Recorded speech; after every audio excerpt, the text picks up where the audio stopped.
우리 주변에는 여러 이제 종교도 있고 사상도 있습니다. 그런데 대부분 보면 가장 기본적이고 가장 확실한 것은 무시하거나 도외시하고, 그리고 거의 알 수도 없고 볼 수도 없는 것들을 전제해 가지고 내세워서 이제 우리에게 이렇게 해야 된다, 저렇게 해야 된다라고 강요하게 됩니다. 지금 우리 앞에 굉장히 이제 좋은 의미로 이야기되고 있는 여러 이제 종교 사상이 있습니다만은, 우리는 이런 것들을 좀 더 역사적이고 어떤 사실적인 측면에서 살펴볼 필요가 있습니다. 예를 들어서 이제 기독교 같은 경우 어떻게 해서 기독교가 세계적인 종교가 됐을까요?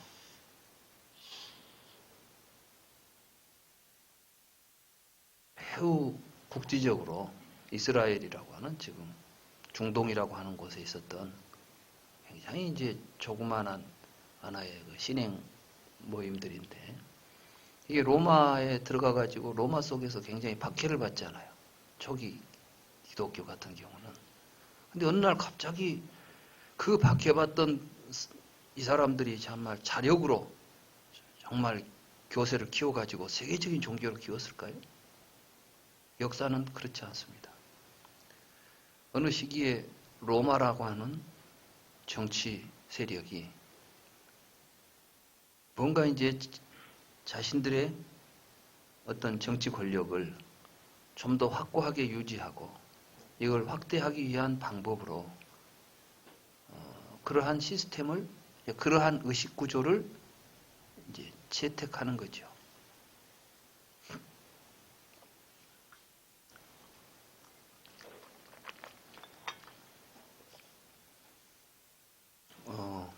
어떤 인류학자들은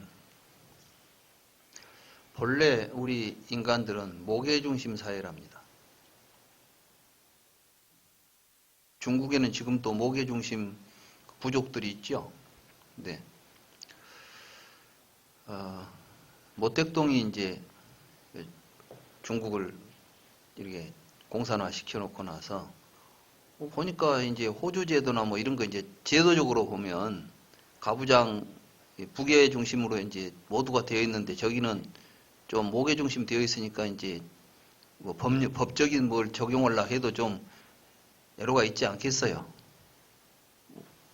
계통이 아버지 계통으로 나와야 되는데 갑자기는 어머니 계통으로 가버리면, 외가로 해서 뭐가 이루어져 버리면, 우리로 말하자면 그러면 이제 기존의 어떤 다른 질서하고 좀 문제가 생겨서 강제로 이제 부계로 해서 뭘 해놨더니 얼마 뒤에 가서 보니까 도로 모계가 되어 있더래.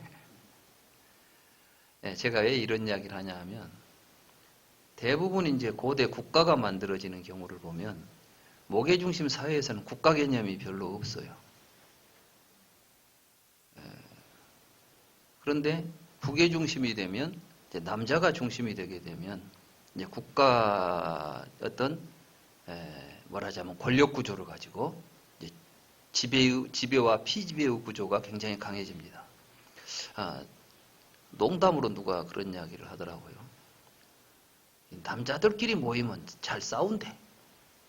여자들끼리 모이면 별로 그렇게, 여자들끼리는 막 친구들이 모이면 막 좀 시끄럽긴 하지, 말이 서로 이 말 좀 하라고 하니까 저녁 내 이야기를 해도 싸우진 않아. 근데 남자들은 앉아서 몇 시간 이야기하면 그때부터는 이제 이제 고성이 오가고 주먹까지 이제 날아들고 이런다는 거예요. 이게 그러면서 자꾸 힘자랑을 하려고 한다는 거예요. 남자들은 모이면은 누가, 집단을 하나 이제 남자들이 딱 모이게 되면 여기서 누가 대장이냐 이런 걸, 이제 이런 의식들이 더 강하다는 거예요. 근데 나는 그 말을 가만히 듣고 보니까 사실인 것 같아. 남자들은 어디 가나 뭐 대장을 하고 싶어 하는 거야, 앞에. 이런 어떤 그 서열을 만들어내고 위계를 만들어내고 지배구조를 만들어내고 이러다 보니까 국가가 만든다는 거 어떻게 돼요? 아, 이 동네 저 동네 사람들이 살아. 근데 누가 와가지고 자기가 대장하겠다 해가지고 싹 자기 밑에다 넣는 거야. 이제 이걸 키워가는 게 뭐였어요? 전부 우리가 영웅시하는 사람들이 어떤 사람들이에요? 뭐 지 동네 갖고는 안 되니까 옆에까지 가서 막 다 먹어 치우는 거지. 알렉산더, 뭐 징기스칸, 나폴레옹 이런 사람들이 뭐예요? 여자가 그러진 않아. 전부 남자들이 이제 그렇게 하는 거예요. 로마도 사실은 이제 그러면 그런 것이 되려면은 어떤 것이 합리화가 돼야 되냐면 세상이 본래부터 이렇게 돼 있다는 이야기를 해야 돼요. 이게 높은 데가 뭐가 있고 높고 낮음이 있다는 이야기를 해야 된다고. 근데 이제 우리가 보면 뭐 누가 누구를 낳고 이야기가 나오죠. 성경에 보면 하나님이 아담을 만들어 놨더니 아담이 뭐 아브라함을 낳고 뭐 아브라함이 뭐 이삭을 낳고 막 이렇게 나도 모르겠어. 그 집 족보는 잘은 모르지만은 이런 식으로 계속해서 뭐 나오는데 보면 전부 아버지가 아들을 낳았어요. 사실은 아버지가 낳는 법은 없지. 실제로는 어머니가 낳았을 텐데. 근데 어머니는 이름이 쏙 빠져버리고 오직 아버지 이름만 나오는 거예요. 근데 이 아버지가 아들을 낳았다 그러면 그 아들이 좀 의심스럽거든. 어머니가 낳은 아들이 내 아들이다 하는 것은 의심의 여지가 없죠. 근데 뭐 그게 내 아들이라는데 저놈이 내 아들인지 아닌지 그런 사건들이 많잖아요. 아들인 줄 알았더니 엄한 자식이 아들로 두고 있었고 이런 경우들이 있잖아. 그러니까 여기서 이제 의심이 있어요. 항상 보면. 여기에는 이제 의심과 그 다음에는 이제 권력 구조. 근데 이런 것들을 그러니까 성경을 보면은 하나님 아버지가 나와버려. 우리가 보면 어머니가 낳았다는 이야기는 없어. 이러한 구조들이 어떻게 보면 이제 로마에서는 로마가 이제 강한 처음에 로마는 공화정이죠. 근데 뒤에 가서 공화정을 벗어나서 무엇으로 가냐 하면 이제 전제 말하자면 군주 중심으로 이제 황제 중심으로 해서 로마가 이제 강한 어떤 중앙 집권적이고 권력 구조가 한 곳으로 모아지는 권력 구조를 가지려고 할 때 그 당시 로마는 다신교예요. 신들이 많아. 그러니까 이 신 저 신이 모여서 상의해갖고 뭘 하는 거야 구조가. 근데 이제 그 다신을 싹 없애버리고 유일신을 만들어 놓으면은 신이 하나이듯이 왕도 절대 권력도 하나여야 돼. 이러한 권력 구조가 서구를 지배하고 그 서구의 과학 문명이 세계를 지배하면서 세계화된 종교입니다. 우리는 그걸 분명히 알아야 돼요. 뭐 거기에 지고지순한 뭐가 있어서라기보다도 실질적으로 그 종교가 세계화되고 하는 데는 이런 권력 구조적인 정치적인 이게 이제 굉장히 강하게 있고 그렇기 때문에 그 속에서는 항상 보면 권력을 중심으로 해서 권력 지향적이고 이런 것들이 이제 드러난단 말이죠.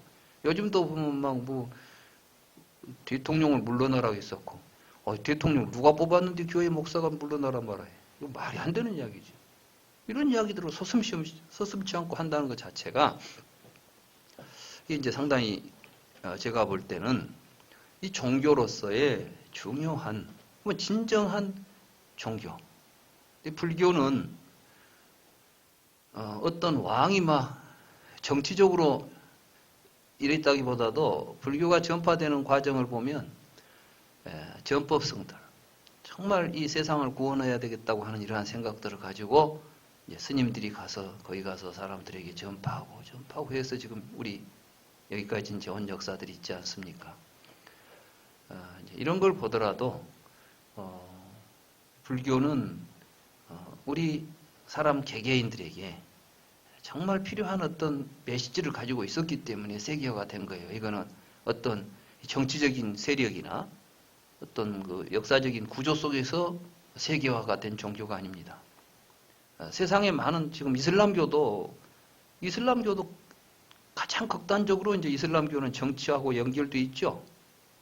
그렇잖아요. 이거 뭐 한 손에는 코란, 한 손에는 칼을 들고 말하자면 이슬람이 가는 곳에는 반드시 이제 그 종교와 이게 이제 지금 그래서 거기는 뭡니까? 종교적인 지도자가, 국가의 지도자가 돼 있잖아요. 이란 같은 경우에 보면. 이러한 구조 속에서 앞으로 이제 우리 현대 사회나 미래 사회가 그런 전제적이고 포갑적인 이러한 폭력적인 구조 속에서는 도저히 이제 우리 미래가 없죠. 이제는 우리 인간 각자가 각성하고 또 거기에 살고 있는 우리 각자가 스스로 행복을 느낄 수 있는 어떤 길들을 찾아야 돼요. 그걸 찾을 수 있는 길이 지금 부처님께서 깨달아서 보여준 것이었고, 부처님은 놀랍게도 그렇게 높은 큰 깨달음을 이루고 모든 사람들이 추종하고 당신이 우리 지도자입니다라고 이렇게 모시려고 했어도 부처님 스스로 나는 여러분들을 앞에서 끌고 가는 지도자가 아니다. 누구도 우리를 지도하고 우리를 끌고 갈 수는 없는 것이다. 우리는 누구나 다 삶의 주인공이다. 그렇기 때문에 남에게 의지하지 말고 다 자기 자신에게 의지해서 살아가야 된다. 이런 가르침을 펴신 거예요. 그렇기 때문에 우리 불교를 공부하시는 분들은 스스로 삶의 주인이라는 사실을 분명하게 인지하시고, 또 그 가운데서 부처님이 이제 우리에게 보여준 것은 만 생명은 평등하다. 모든 존재는 함께 어우러져 있다. 생명은 하나다. 그러니 우리가 한 생명을 가지고 함께 사는 삶을 추구해야 된다. 이런 걸 이제 역설하셨고 그걸 또 그대로 보여주셨잖아요. 부처님이 가진 권력이 하나라도 있었습니까?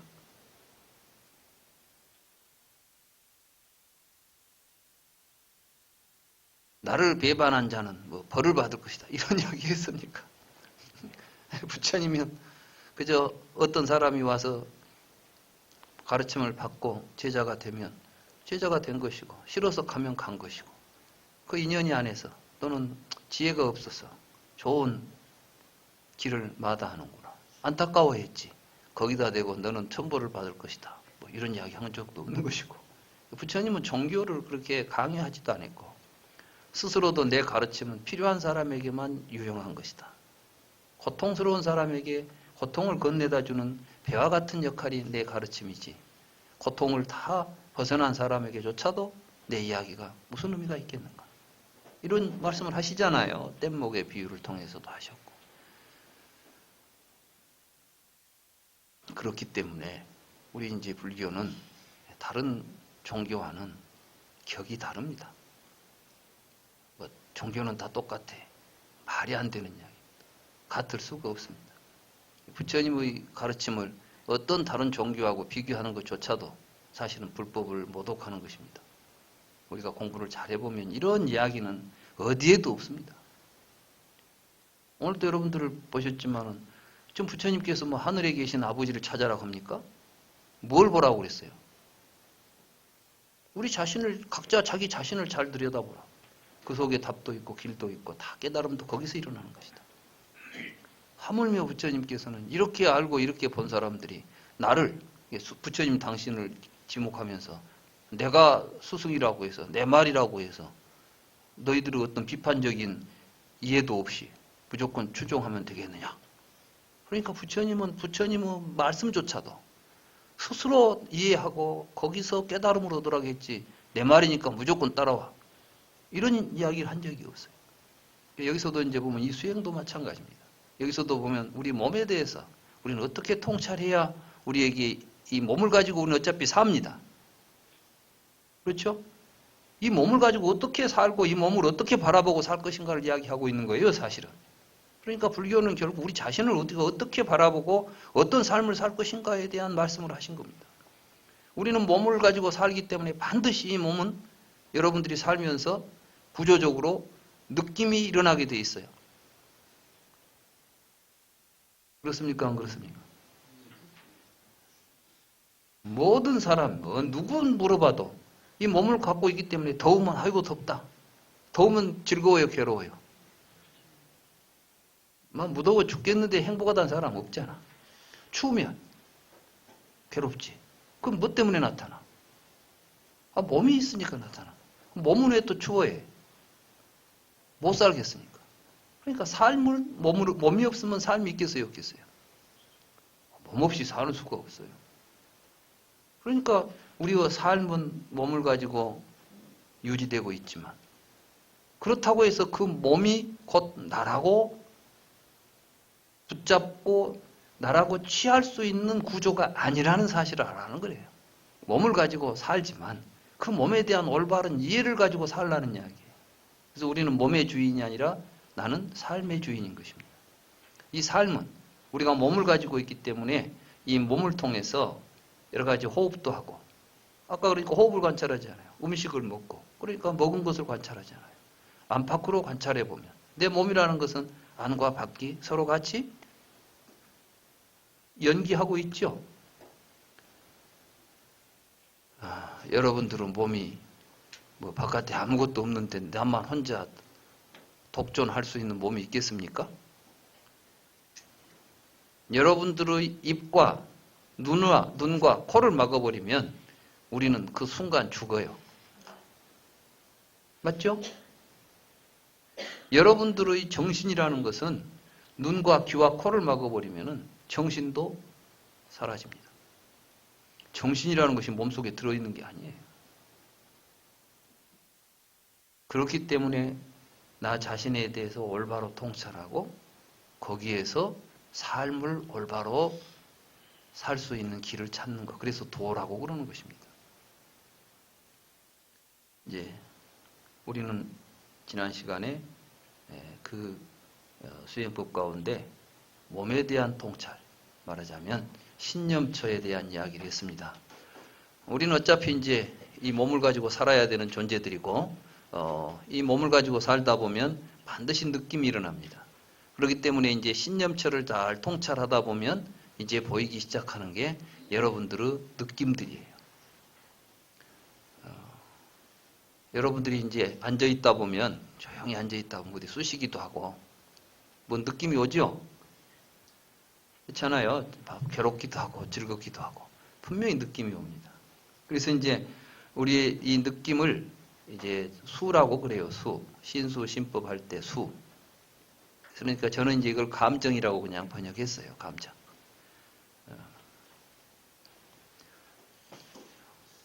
근데 우리는 이제 뭐가 문제냐면 감정을 느끼면은 내가 즐겁다. 이게 이제 마치 그 감정의 주체가 나라고 생각을 해요. 그러니까 감정과 자기를 일치화시켜요. 아까 이제 몸과 나를 동일시했죠? 우리는 여러 가지를 자기화해요.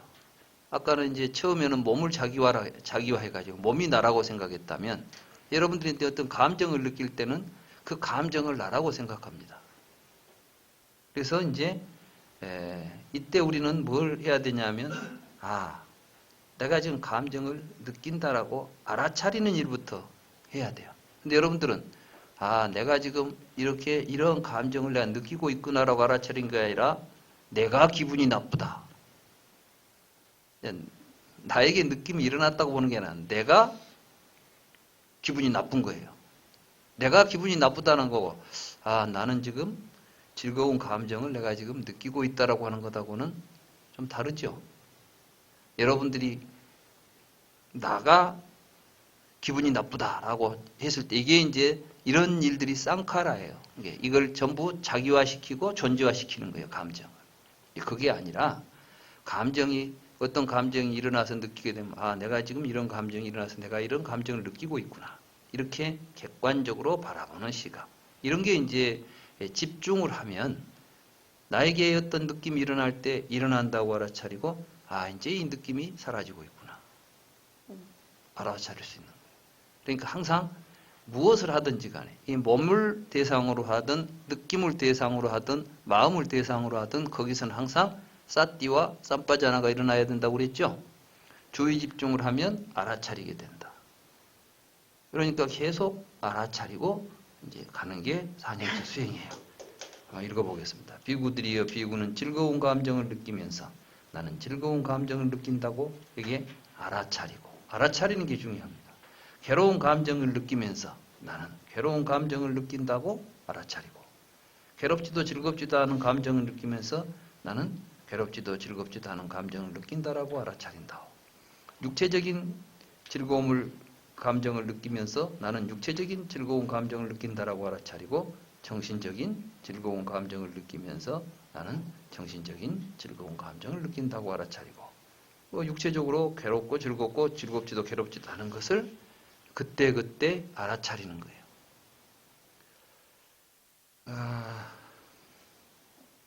이렇게 이제 감정들을 알아차리면 이 감정을 관찰하면서 감정에 머물고, 밖으로 감정을 관찰하면서 감정에 머물고, 안과 밖으로 감정을 관찰하면서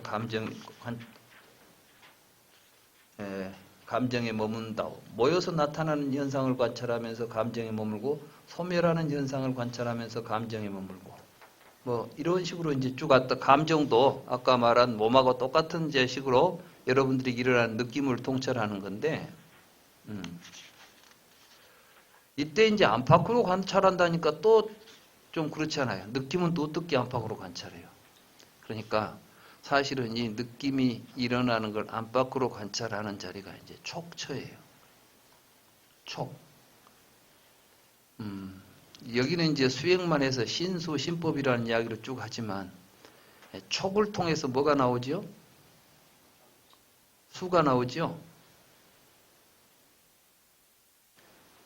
연기법에 보면 촉을 연하여 수가 나온다 그러잖아요. 촉은 그러면 여러분들에게 일어나는 느낌도 반드시 그 요인이 있는 거예요. 그러니까 지금 여기서는 일어나고 사라지는 걸 통찰하다 보면, 일어날 때 어떨 때 이것이 일어나죠? 뭔가 이제 대상을 접촉했을 때 일어나잖아요. 근데 그 대상을 접촉했을 때 일어나는 걸 다시 안으로 통찰하고, 이렇게 통찰하면은 이 촉을 잘 통찰해 보면, 촉은 반드시 우리의 감정이라는 것은 이 촉을 통해서 나타난과 동시에 촉이 모여서 나타나요. 촉이 모여서 나타난다는 말은 무슨 말이냐, 좀 이해가 잘 안 되실 거예요.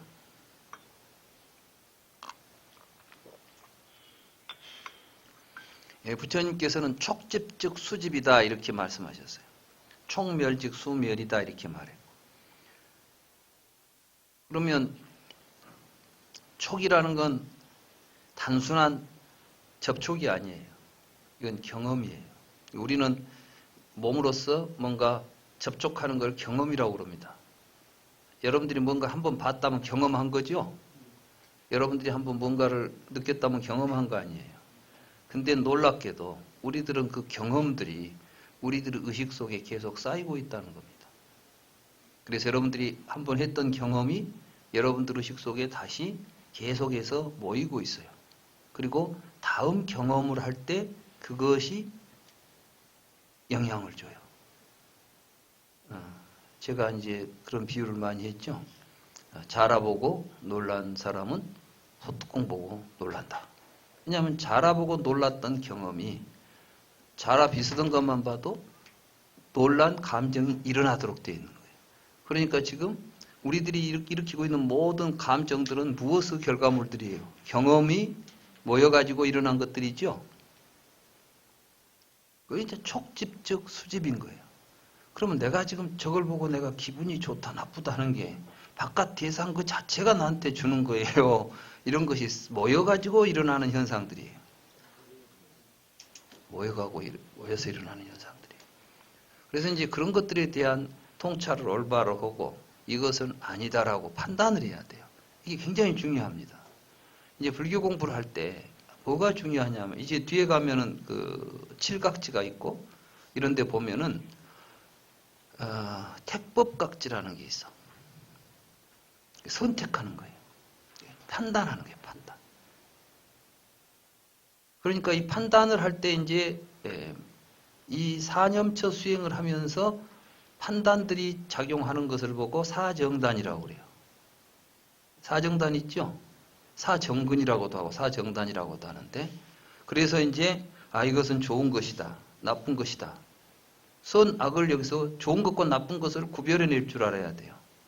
내가 지금 소뚜껑 보고 놀란 것은 제대로 된 거예요? 지금 뭔가 잘못된 거예요?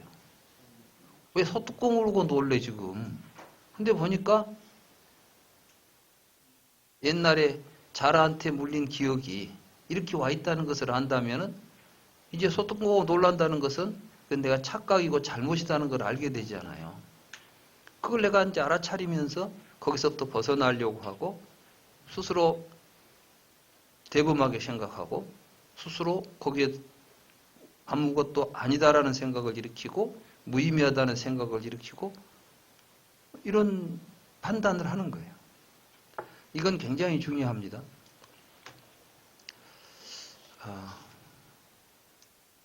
이러한 하나의 올바른 판단을 가지고 실천을 하게 되면 그것이 그 사람의 새로운 의식을 또 만들어내요. 불교는 잘못된 의식을 소멸해간과 동시에 바람직한 의식을 만들어가기도 하는 거예요. 그게 이제 수행의 힘입니다. 그래서 이제 오온을 멸하면, 오온이라는 것은 이제 집에서 온이 된 것 아니에요, 덩어리. 오온을 멸하면 5가지가 사실은 그것이 멸함과 동시에 5가지가 또 모여요. 그러니까 이제 예를 들면 여러분들이 색법이 멸하죠? 색온이 멸하면 계온이 만들어져요. 계온. 계라는 건 이제 계정에 있잖아요. 계정의 사막. 쉽게 말하면 우리는 이 신체적인 이 몸을 가지고 몸을 모시고 살다 보니까 갖가지로 기행이 어긋나는 일을 하는 거예요. 몸이 막 술을 원하면 술도 넣어줘야 되고 뭐 몸이 시키는 대로 하다 보면 계율이 다 깨지게 돼 있어. 계가. 그죠? 그런데 이제 몸을 내가 이제 조복받아서 이렇게 살게 되면은 계행이 서지죠. 저절로 자기 자신의 삶이 계로서 자기가 만들어지는 거예요. 이렇게 이제 계원이 만들어진 이러한 몸을 보고 계신이라고 그래요. 계신. 그래서 이제 5분 법신 가운데 계, 정, 해, 해탈, 해탈직연신을 5분 법신이라고 하지 않습니까? 그러니까 불교는 오온을 가지고 5분 법신 만드는 수행을 하는 게 불교 공부예요. 아시겠어요? 그러니까 목적을 좀 알고 가야 돼, 우리가. 우리가 해서 뭐 하자는 거냐. 일체는 공이고 무하고 막 이렇게 가버리면 너무 허망하죠. 근데 사실은 그렇게 허망한 게 아니에요. 그래서 불경을 우리가 잘 읽어보면 우리는 부처님께서 반드시 5가지 온을 성취하라고 그랬어요. 그래서 계, 정에, 해탈, 해탈직연을 5분 법신이라고 우리가 부르는 거예요. 그 다음에 오온을 환신. 환이라는 것은 뭐냐면 이제 헛개비죠. 실제가 없는 데 있는 것처럼 우리를 속이는 것이고 정말 진실한 몸은 뭐가 우리의 진실한 몸이에요? 계, 정, 해, 해탈, 해탈직연. 뭐 이건 뭐예요? 삶이에요. 그래서 우리의 삶이 일관되게 계율에 위배됨이 없는 삶이 이루어지면 근데 이 계신이 만들어지면 억지로 계를 지키려고 하는 게 아니라 그냥 삶 자체가 계하고 하나가 되는 거예요. 그래서 이제 부처님이 그런 분이죠. 그래서 부처님도 어떤 이제 자자나 또는 뭐 이런 이제 서로 이제 참회하는 그런 시간이 승가에는 있었죠. 그때 이제 부처님이 제일 먼저 나와가지고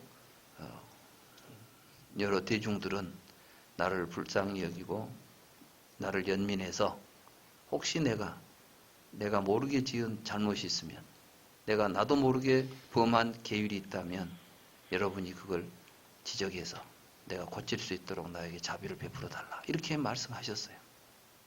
부처님이라고 해서 너희들 내 앞에 와서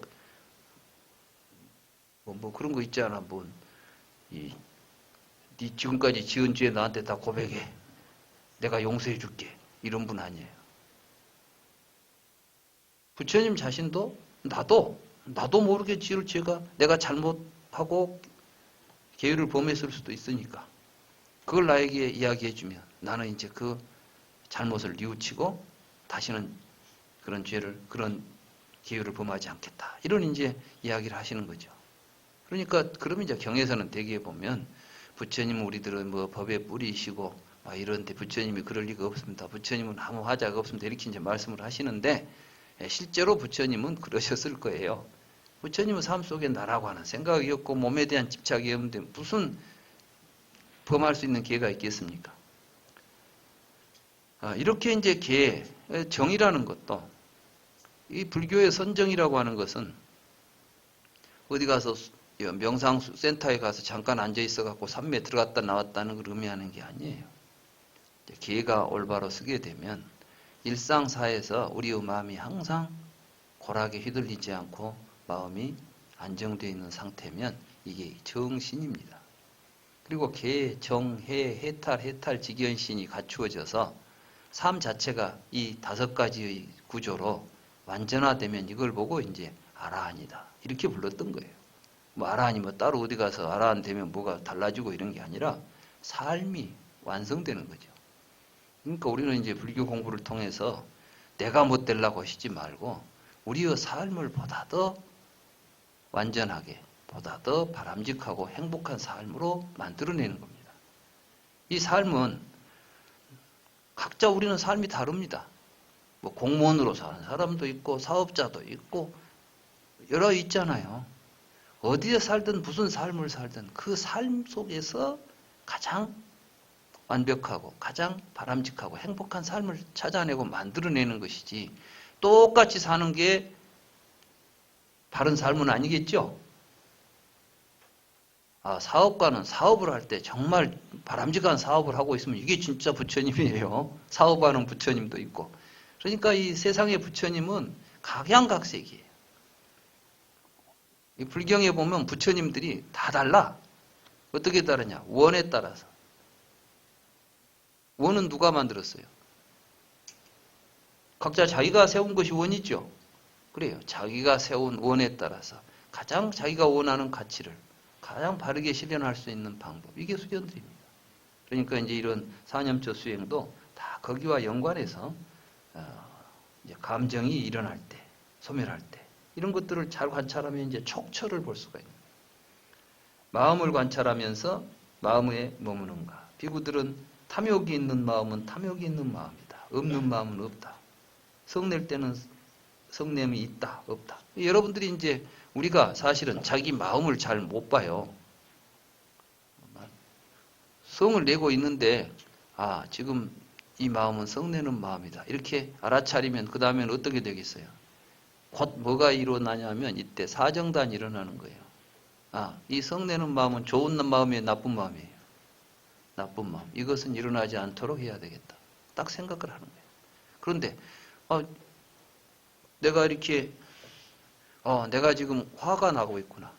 내 마음은 지금 분노에 휩싸여 있구나. 이렇게 딱 알아차렸다면 그러니까 이대로 화를 풀어내야 되겠다. 이렇게 마음이 나갈 수 있겠어요?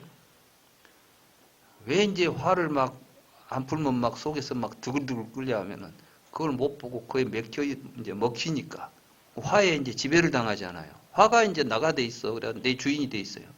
그래가지고 이제 이 몸 보고 야 가서 주먹으로 패라 하면 막 가서 주먹으로 패고 막 이러는 이제 일이 벌어지는 거지. 근데 그때 딱 알아차리고 내가 지금 화가 났구나. 화는 선법입니까? 악법입니까? 이 법은 다시 일어나지 않도록 해야 된다. 아직도 내가 화가 난다는 것은 내 마음에 아직도 뿌리가 남아있구나. 더 열심히 정진해야 되겠구나. 이렇게 생각을 하게 되면 화를 풀어내겠어요? 화가 가라앉겠어요? 이건 참는 것하고는 차원이 틀려요. 참는 것은 억지로 참죠. 참아보자. 근데 참다 못하면 이제 뭐돼? 폭발을 하잖아. 이건 참은 것도 아니야. 이건 아예 이제 폭발하면 이제 더 큰 사건이 터지잖아요. 근데 이 불교 수행은 이제 이 참는 수행이 아니라 바라보고 알아차리고 스스로 그것을 결단해서 끊어가는 수행이에요. 이렇게 되면 이제 스스로 뭘 느끼게 되냐면 이제 나는 점점 더 그런 분노의 마음, 탐욕의 마음으로부터 내가 멀어져 있다는 것도 알아차리고 그걸 알아차리게 되면 마음이 어때요? 점점 더 기뻐요, 슬퍼요? 여러분들은 마음이 이제 점점 더 이런 분노나 어리석음으로부터 내가 벗어나 있구나 이런 느낌이 들 때 아이고 아쉬워. 에이 분해 내가 저걸 기억고 한번 봐줘야 되는데 그냥 이대로 넘어갈 수 없는데 막 분노 씹을 그때 내가 왜 화를 못 풀었지 막 이렇게 하진 않겠죠. 내가 그때 화를 내지 않고 바라보고 화를 소멸시킨 것이 얼마나 다행스러운 일인가. 나에게는 이제 힘이 생기고 있구나. 이렇게 되면 이제 오근 오력이 생기는 거예요. 이렇게 공부를 하면 이제 근이라고 그러죠. 그 할 수 있는 능력이 생기고 그 할 수 있는 능력들이 이제 힘이 되면 오력이라고 그러는 거예요. 그러니까 사념처를 통해서 사정근, 사정단을 하다 보면 근들이 만들어진다고. 근이라는 것은 이제 행동할 수 있는 그런 행동할 수 있는 능력들이 만들어지는 거예요. 그런 능력들이 만들어짐과 동시에 이제 그것들이 힘이 되면 어떻게 돼요? 그게 이제 훨씬 더 강력하게 수행이 가능해지는 거죠. 이걸 보고 이제 오군 오력 그런 가운데 이제 칠각지가 이제 칠각 일곱 가지에 대한 이제 이 자각이 일어납니다. 그래서 그 이야기를 지금 쭉 하고 있어요. 성내는 마음, 넓은 마음이지. 삼매에 들었을 때는 내가 삼매에 들었다. 해탈했을 때는 해탈했다. 이런 걸 이제 스스로 다 마음을 관찰하면 나타나게 됩니다. 그리고 또 이제 이렇게 이 마음을 관찰함과 동시에 다음에는 이제 이 법을 관찰하는데 이 법은 첫째는 이제 이 번뇌에 대해서 이 5가지 법이 이제 내 마음 속에 있는가 없는가를 이제 체크하는 거죠. 그래서 우리 가슴 속에 만약에 감각적 욕망이 있으면 있다고 알아차리고 이런 게 이제 지금 여기서 보면은 없으면 없다고 알아차리고 발생하지 않았던 욕망은 어떻게 발생하는지 알아차리고 감각적으로 소멸한지 알아차리고 미래에 발생하지 않는지 알아차린다. 이게 이제 사정단이에요. 그렇죠? 선법은 일어난 것을 보고는 일어나지 않도록 하고 악법은 일어난 것을 끊고 선법은 안 일어난 것도 일어나게 하고 이런 것들을 어떻게 해야 이런 게 가능하겠어요? 마음을 바라보고 있어야 관찰을 지금 이건 좋은 법이 일어나고 있으면 이건 계속 해야지. 어떤 나쁜 법이 일어나고 있으면 이건 안 해야지. 이런 걸 이제 또 내가 나는 지금까지 이런 걸 못 하고 있었구나. 뭐 이런 생각이 나면 이제 그런 생각을 일으키도록 더 자발적으로 노력을 하고. 그래서 이제 4가지 관계 속에서 탐진치를 통찰해 가면서 또는 5개 같은 여러 번외 법들을 이제 이거는 악법이니까 이런 악법들을 소멸하고 선법을 증장시키겠다. 이런 생각을 가지고 계속해서 이제 마음을 통찰하면 이런 것들을 보고 이제 법령처다 그러는 거예요. 이게 마음을 통찰해야만 뭐가 드러나요? 마음에 이제 법이 드러나잖아요. 내 마음에 일어나는 상태를 법이라고 그래. 불교에서 다른마라는 것은 이 마음에서 일어나는 여러 가지 현상들을 전부 다른마라고 그래요. 그래서 이제 이 다른마를 통찰하는 가운데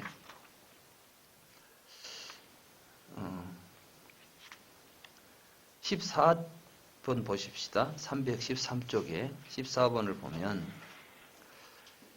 비구들이여 다음으로 비구는 법을 감찰하면서 오치원법에 머문다오. 어떻게 법을 관찰하면서 오치원법에 머무는가? 이것은 색이다. 이것은 색의 집이다. 이것은 색의 멸이다. 이것은 수다. 이것은 수의 집이다. 이것은 수의 멸이다. 그러니까 이제 오원을 이거는 수다라는 것을 먼저 관찰하죠. 여러분들이 몸이다. 색이다.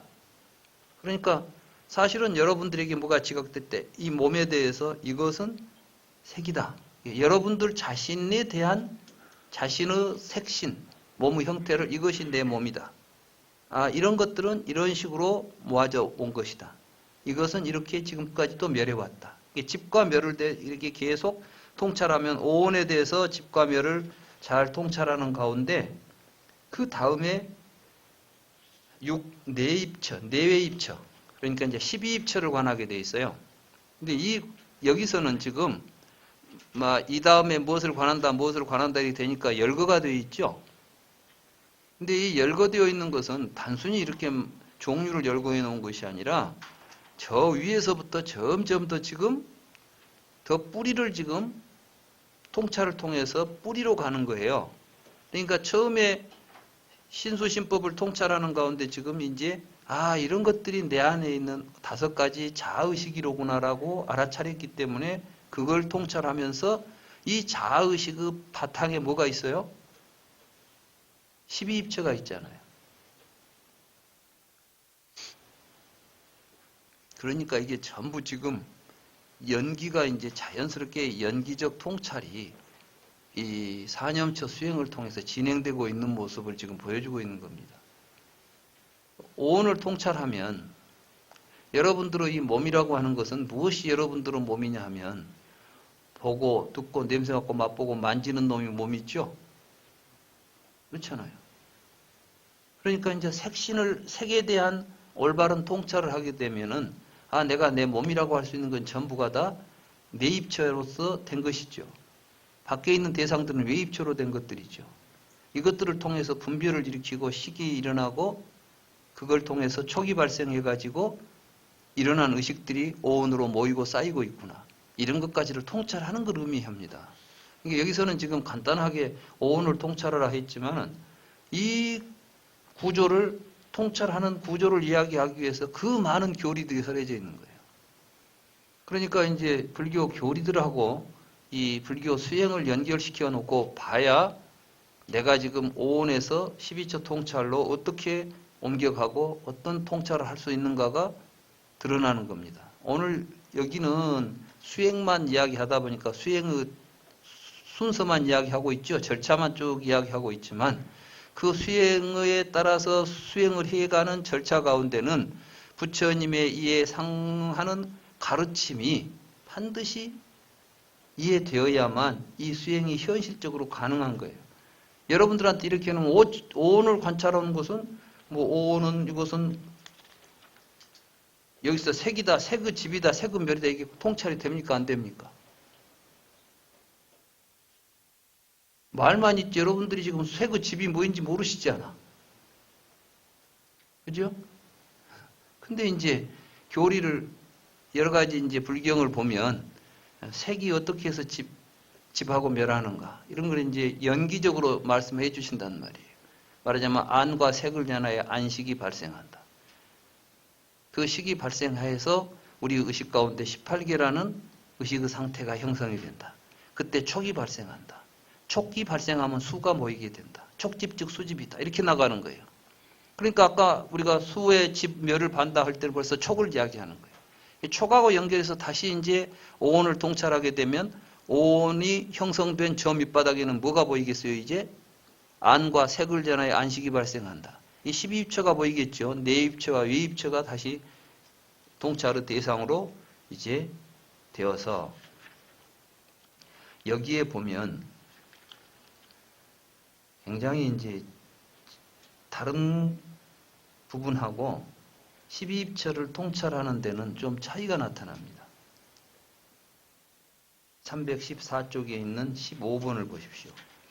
비구들이여 다음으로 비구는 법을 관찰하면서 6가지 내외 입처의 법에 머문다오. 비구들이여 비구는 어떻게 법을 관찰하면서 내외 입처의 외입처 법에 머무는가. 비구는 보는 나를 알아차리고 보는 형태들을 알아차리고 그 둘을 의지하여 결박이 발생하는 것을 알아차린다. 발생하지 않았던 결박이 어떻게 발생하는지를 알아차리고 발생한 결박이 어떻게 소멸하는지를 알아차리고 소멸한 결박이 어떻게 미래에 발생하지 않는지를 알아차린다. 여기서 갑자기 결박이 나오죠. 앞에는 이런 이야기 없었잖아요. 그러니까 단순히 12처를 관찰해라 뭐더라 이런 이야기를 하게 하는 게 아니라 실제로 부처님께서는 내가 그대들에게 결법과 결소개법을 이야기하겠다. 이런 이제 경이 나와요. 결법은 뭐냐면은 이걸 묶고 있는 놈하고 그 놈에서 묶인 놈 이야기를 하는 거예요. 그러니까 이제 안과 색은 이게 이제 결법이다 그랬어요. 결소개법. 그러니까 결에 묶여 있는 게 안과 색이에요. 뭐 결이 뭐죠? 밧줄이죠. 결이라는 거는 우리를 이렇게 이것과 이것을 이렇게 딱 묶어두는 걸 이제 결이라 그래요. 그러니까 여러분들에게는 항상 보는 놈과 보이는 놈은 항상 쌍으로 다니죠. 이게 묶여 있다니까 이렇게 하나로 딱 묶여 있어요. 근데 이걸 꽉 묶어놓은 게 뭐가 있냐? 그래서 이제 누가 물었어요. 경에 보면 이제 비유하면 흰소와 검은소가 서로 묶여 있는 것과 같다고 말이에요. 흰소와 검은소가 밧줄로 이렇게 고삐를 흰소와 검은소를 이렇게 딱 묶어놓으면 이놈이 끌고 가면 이놈이 따라다니고 막 그러지 않겠어요. 그래서 이제 이렇게 묶어놓은 것 같이 안과 색은 서로 묶여 있다 그러니까 누가 이제 물었죠. 그러면 흰소가 검은소를 묶고 있습니까? 검은소가 흰소를 묶고 있습니까? 다시 말해서 눈이 색을 묶습니까? 색이 눈을 묶습니까? 이렇게 이제 물었어요. 뭐라고 부처님 대답하셨죠? 그러니까 이제 부처님이 비유를 하신 거예요. 흰소와 검은소를 묶어놨다. 그럼 흰소가 검은소를 묶었냐? 검은소가 흰소를 묶었냐? 아닙니다. 검은소와 흰소 사이에 있는 이 밧줄이 묶고 있습니다. 그랬죠?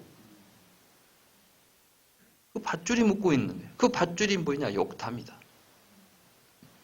근데 여기서 그러니까 여러분들이 여기서 말하는 눈하고 안과 색을 얼굴에 붙어 있는 눈과 밖에 있는 색이라고 이야기해버리면 아니 내가 탐욕을 가지고 있으니까 여기에 눈이 있고 저기에 색이 있어서 보인단 말인가? 그런 이야기 안 해요. 지금 부처님께서 지금 여기서 안이비설신의 색성양 미적법 이야기하는 것은 여러분 우리 얼굴에 붙어있는 눈, 키, 코 밖에 보이는 뭐 이런 이야기를 하자는 게 아니고 실제로 우리들의 의식에서 보면 우리는 항상 보는 놈하고 보이는 놈이 항상 같이 나타나죠. 이때 안은 보는 놈이고 색은 보이는 놈이에요. 그래서 내가 이걸 번역하기가 엄청 어려운 거예요, 지금. 산스크리트로 뭐 빨리어로 번역을 하면 눈이고 색깔이에요. 형태예요. 눈과 눈에 보이는 형태들. 근데 지금 부처님 거기다 아야따나라는 말을 썼거든. 아야따나. 지금 생략되어 있지만 전부 아야따나 이야기를 하는 거예요. 입처 이야기. 그래서 이제 요 근래에 재밌는 번역을 하나 이제 내가 이제 좀 생각해 냈습니다.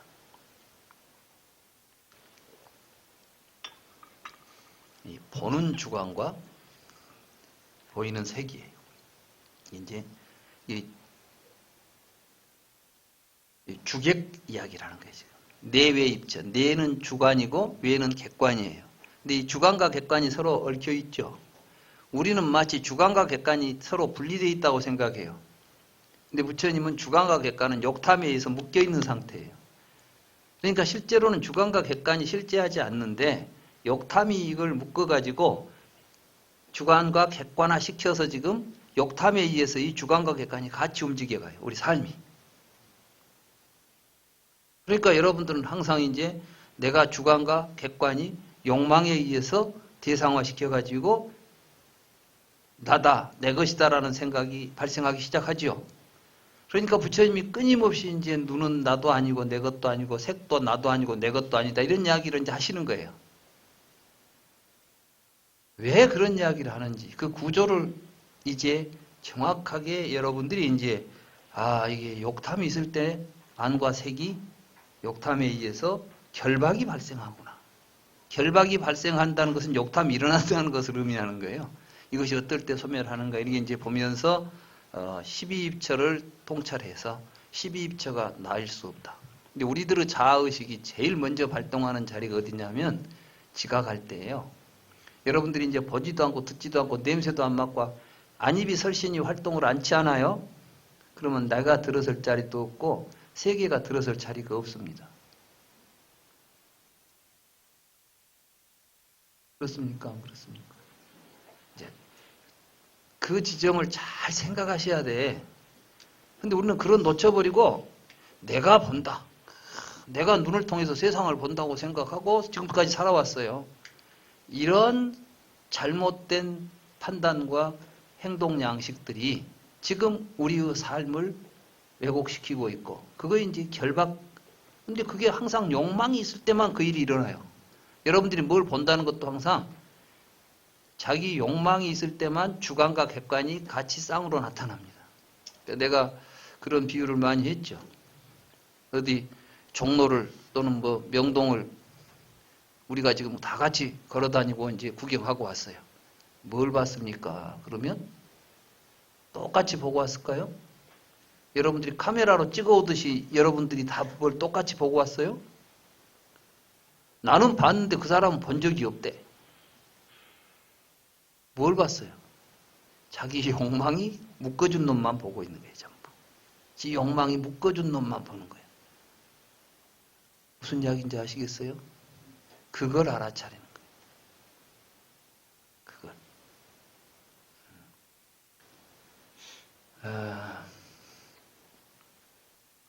그래서 이제 그 다음에 이제 칠각지로 이어지는데, 시간이 이 수행이 이렇게 하루에 다 될 수행이 아니거든요. 사실은 오늘 여기까지 이야기한 내용도 여러분들이 직접 여러분들의 삶 속에서 이제 실천하기 위해서 한다면은 뭐 빠른 사람은 몇 달이 걸릴 것이고, 뭐 어떤 사람들은 평생 해도 이 근처에까지 안 와도 평생 갈 수도 있어요. 그러니까 이제 그만큼 이 수행들이 그렇게 간단한 이야기들이 아니에요. 지금 여기서 수행한다고 하는 수행을 하나하나를 제대로 하기 위해서는 그만큼 많은 공부를 해야 돼요. 그래서 제가 지금 우리 불교 어떤 분들이 자꾸 저한테 막 우리 불교 우리도 막 수행을 해야 되지 않겠냐고 했었는데, 하면 좋죠. 근데 제대로 할 만한 뭔가가 갖추어져 가지고 해야지. 막 아무나 가면 명상센터 가면 막 누구나 오면 해가지고 막 뭘 하라고 하면 금방 되는 것처럼 하지만, 그런데 가봐야 밤낮 보면 처음이나 끝이나 별 것이 없이 밤낮 그 돌고 앉아 있어요. 그냥 그런 구조가 아니에요. 여기서는 이제 정말 여러분들이 잘 보게 되면 부처님의 깨달음이라는 게 이런 것이었구나. 이게 우리들의 삶에 이렇게 의미가 있고 중요한 것이구나. 이걸 내가 또 실천하고 깨닫고 가니까 내 삶이 이런 변화가 왔구나 하는 걸 온몸으로 느끼면서 갈 수 있는 이러한 세계가 이제 있습니다. 그런 걸 우리가 가기 위해서 하는 것이니까. 그러기에 그런 공부를 하기 위해서는 충실하게 교리부터 잘 이해를 하고, 이제 그 교리를 이해한 상태에서 이걸 이제 보면은 이게 그거 하라고 지금 이거 하는구나 하고 이제 막 오는 거예요. 그래서 사실 이 수행 이야기를 제가 이제 구체적으로 하기 시작한 게 지금 올해부터예요. 그 전에는 뭐 별로 교리만 쭉 강의했잖아요. 근데 내년부터는 어떻게든 이제 그동안 참 충실하게 5, 6년을 공부하신 분들이 계십니다. 길게는 5, 6년, 짧게는 3, 4년 이렇게 공부하신 분들이 계시기 때문에 이제 이분들에게는 이제 이러한 수행법을 이제 이야기하게 되면 곧바로 이런 것이 이래서 이랬구나 하는 걸 이제 스스로 알 수 있는 지점들이 있으리라고 봅니다. 그래서 뭐 보니까 제가 이야기 안 해도 유튜브에 있는 강의들을 아주 열심히들 보시더라고요. 아주 좋습니다. 그걸 열심히 보셔야 이제 이런 강의를, 이런 이제 수행 이야기를 하게 되고, 또 직접 이런 수행을 우리가 이제 하게 될 때 굉장히 큰 도움이 될 것입니다. 그래서 오늘은 여기까지 하고 다음 시간에 이제 칠각지 부분부터 다시 강의를 하도록 하겠습니다. 오늘 강의는 여기까지입니다.